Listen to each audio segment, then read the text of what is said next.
Well, there you go. Joining us now is the manager of the first place New York Mets, Luis Rojas. He joins us every week, of course, here on the Fan, Carton and Roberts.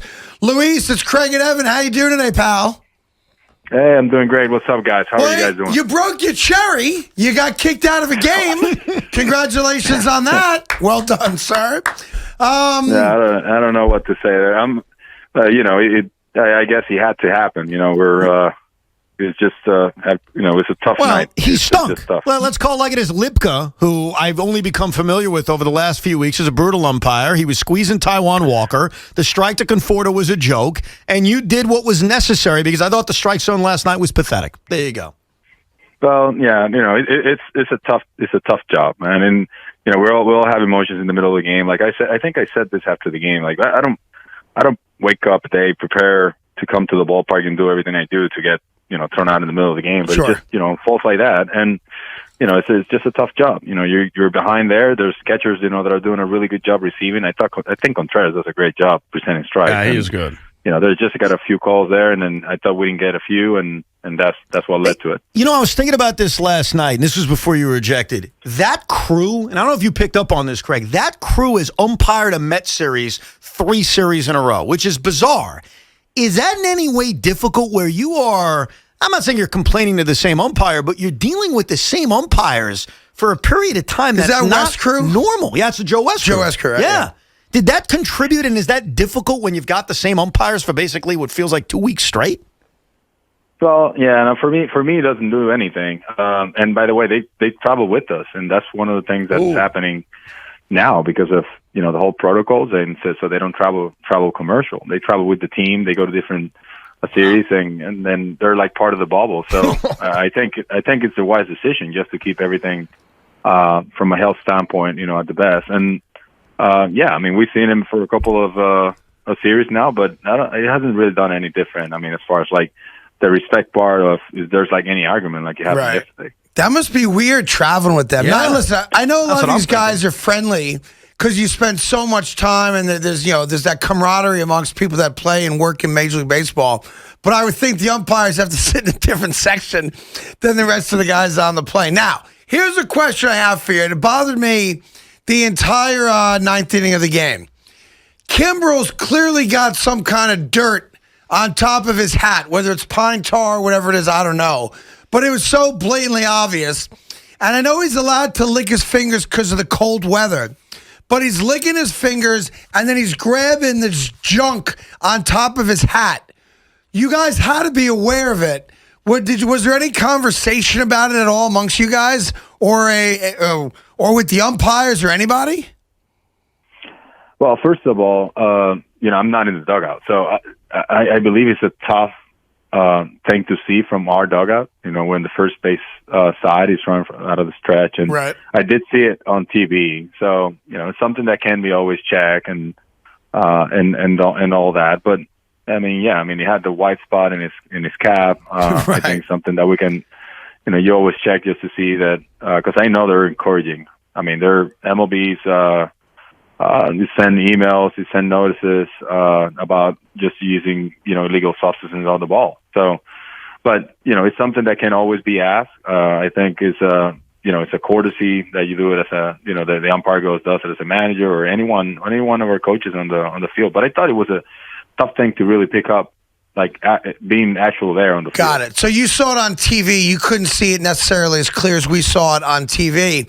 Will you guys say something to the crew before tonight's game? Hey, if Kimbrel comes in, just do us a favor, just take a look? Yeah, maybe. If we pick it up and we see touches or something going on, maybe. The grip part, I know it's because of the control more than anything. Right.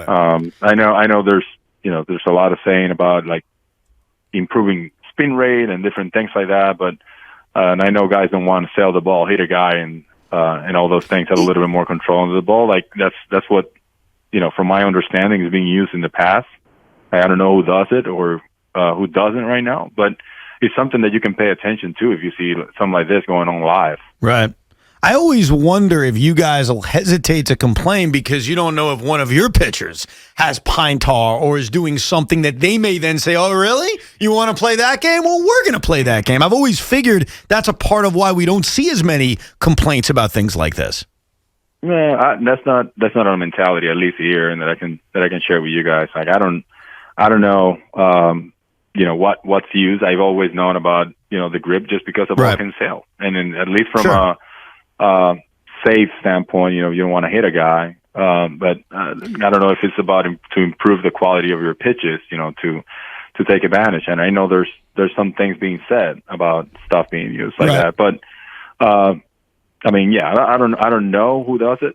That I can say, on our team, I don't see anyone like talking about it or being open. I know we're encouraged. We relayed the MLB notices, for the guys just not to use it because it's banned. But yeah, when you see something out there, I mean, they have their rosin. Sometimes, guys like to use their rosin. They rub dirt, they do different things, and they find a way to get a grip there. And that can be as well what they have.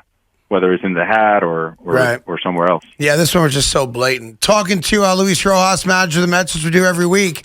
So, we talk a lot on this show, comparing the Mets and Yankees, as you know. And, when you're 7-4, 7-5 in the first place, some of the warts on a team don't get talked about a lot because, hey, we're in first place. Hey, we won a game. Hey, we won a series.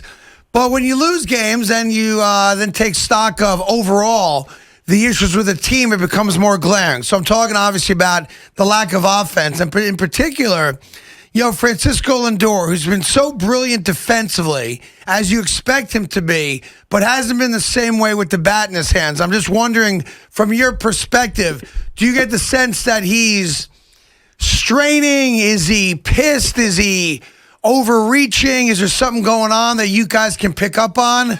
But how do you define the struggles he's had? Even last night, bases loaded, Kimbrel's struggling, swinging at the first pitch, ground out to end the game. Where are you at with him as far as his offense or lack thereof? Yeah, well, with him, I don't see the same approach we saw in camp, at least. I think he's out front a little bit. He's just leaving home. He's leaving his backside a little bit. And it's causing him not to have, just probably that much leverage as we saw in camp. There's different things to it. I mean, we know that the guys haven't played a stray of games. The weather. There's just a lot of things. And he said it the other day. I feel just watching him that he's a swing away and a bat away, a game away from clicking right into it. I mean, this guy's got a pretty good feel. Yep. Of his body, what he does. He works hard, man. And we have a lot of guys like that in the lineup. They're just. You feel that they're just about to break out, and small sample size right now. Right. I think the more games we play, the more at bats they get. We're going to see this guy swinging a hot bat soon. So put Francisco in that group. I think we're gonna see him breaking out soon. We're talking to Luis Rojas, manager of the Mets. So when it's announced Jake is pushed back to Friday, and it was his decision, which is fine. He knows his body. I got to admit, and I wasn't alone on this, we're thinking, is everything okay? Like, is there a reason he's pushed back for a day? What did he explain to you as the reason why, and is there any cause for concern on DeGrom being pushed back a day to Friday night? First of all, no cause for concern. He pitched Saturday. Two guys pitched Saturday, and one of them had a lesser pitch count. And why not him coming back on Thursday and Jake throwing on Friday? So, having that option, I mean, he shows him Friday. So, going back home, going back to New York, pitching the home opener there and the series against the Nationals, we just take advantage of that extra day. We have a starter for Thursday here, a guy that went almost 60 pitches, and we can still stretch him out as our fifth starter right now, who's Lucchesi. So there's nothing more to it than that. And just taking advantage of an extra day this early, why not? Oh, we won Jake for the entire season. So no, totally fine. I just you've eased some concerns. Okay. Number two, Brandon Nimmo's not in the lineup. This hip issue. How serious is it? Take us through what's going on with Brandon Nimmo and when you expect to see him back in the lineup. So he can be in there any point in the game. We'll keep checking on him how he is, but there's some right hip stiffness going on right now. Recommendation from a medical staff was to not start him, keep reassessing throughout the game. But we feel that he's available for the game. Come in, pinch hit, come in, or even double switch if we need to finish the game. But getting treatment right now, getting extra time in here in training room, maybe not doing much pregame out there activity, so we can loosen up the stiffness there and feel better. I think is a wiser decision to have Nemo in the long run. But yesterday he was a little stiff, but he said he was good to play. I was going to ask you to be fair. Is that a little weather based? Is that a little hey?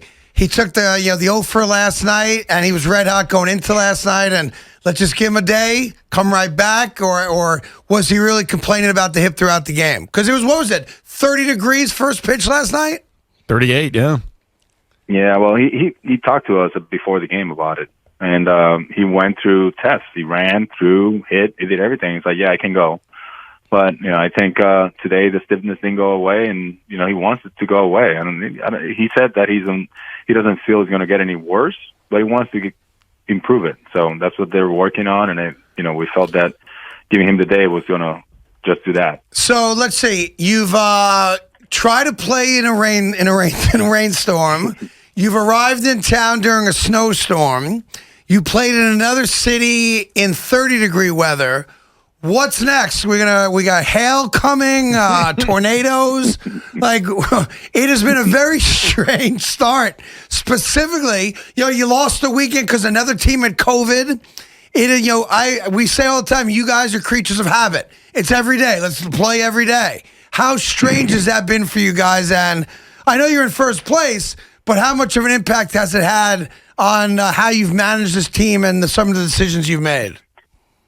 Well, yeah, I think the guys have done really good with the challenges. I know we talk about not playing games, in a row, like we would want, like has guys like right now on the search, they won the at-bats, they won repetitions. But I think from a mental standpoint, as far as like being prepared and going out there and competing, the guys done a good job. And I think that first series of the season got us through it, because it was just a challenge with all the excitement, like, okay, opening day, here we go.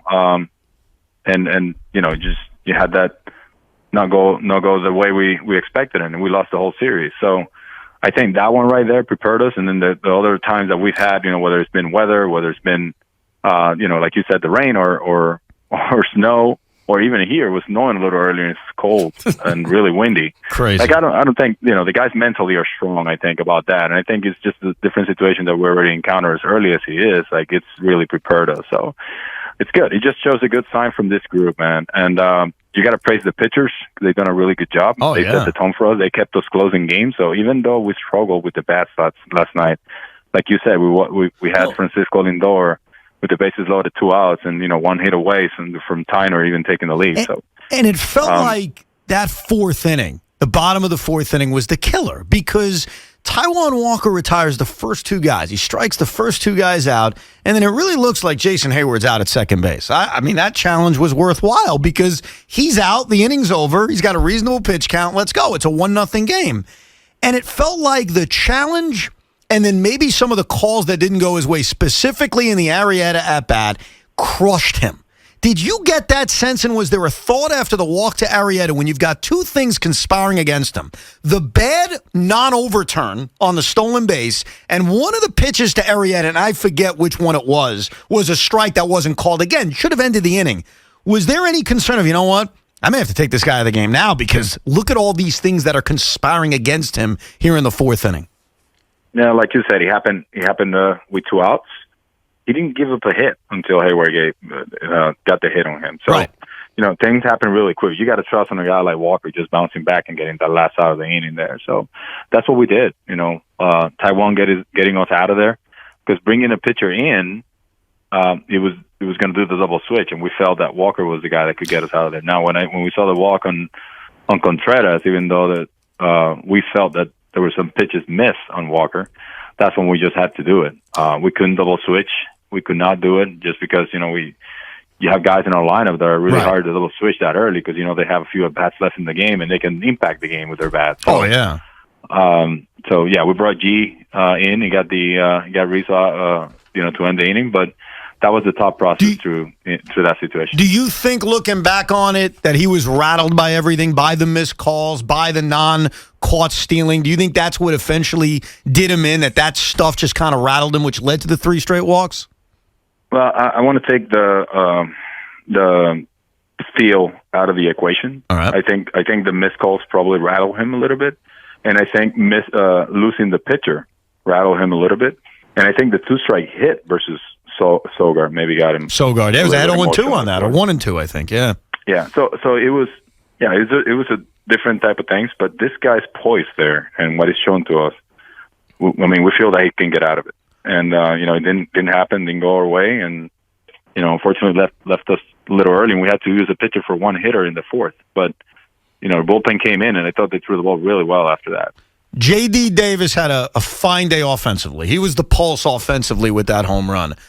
Where's your confidence level on his defense right now? He had that double clutch that led to a run in the 3rd inning, another error later. His defense at times has been up and down in the years he's been the third baseman here.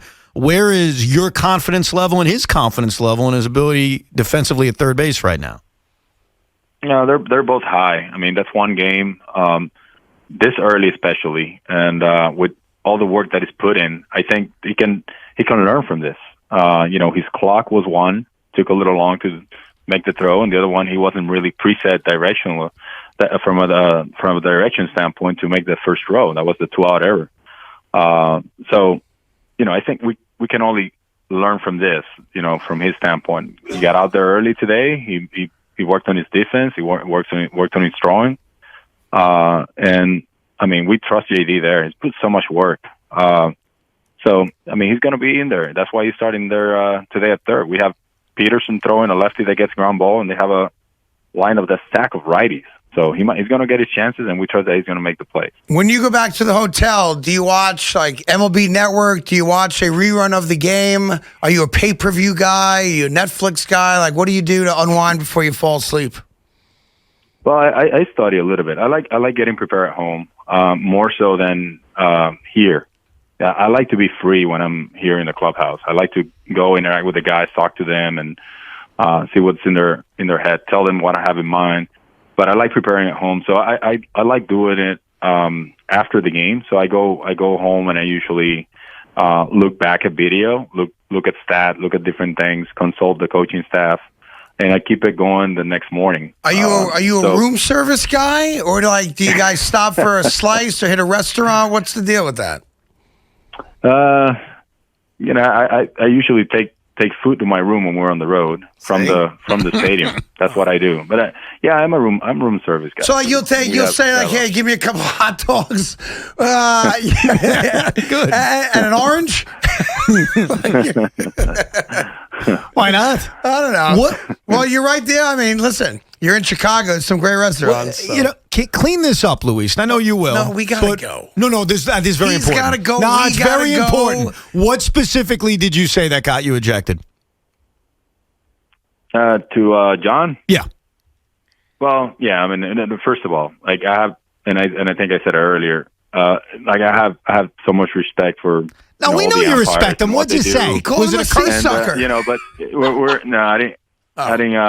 So for me to, the good thing is that we're wearing masks this day. Let's just say that. You can read lips and stuff like that, but I didn't really say anything major. It's just okay. It's just more so about the performance in the game. It's just. So you told him he sucked. You said you're a terrible umpire, and that was enough to get ejected. Essentially, I basically said to just check on the game or something like that. Gotcha. After, hey, there's a good baseball game here. You're missing it. So it's something in those lines, we got to get better and things like that, But I'm not going to go to the exact words. You can never do that. But it was something along those lines. Just got to regroup himself and something like that. Those are the emotions in the middle of the game. I get it. I was with you. I was saying the same thing to my TV. I'll start sending you a list of movies to watch on the road. But regardless, good luck tonight. And we wish you the best and appreciate your time. And we'll talk to you again next week. Thanks so much, Luis. Excellent. Thanks for having me, guys. All right, there you go. Luis Rojas, manager of the New York Mets, as always.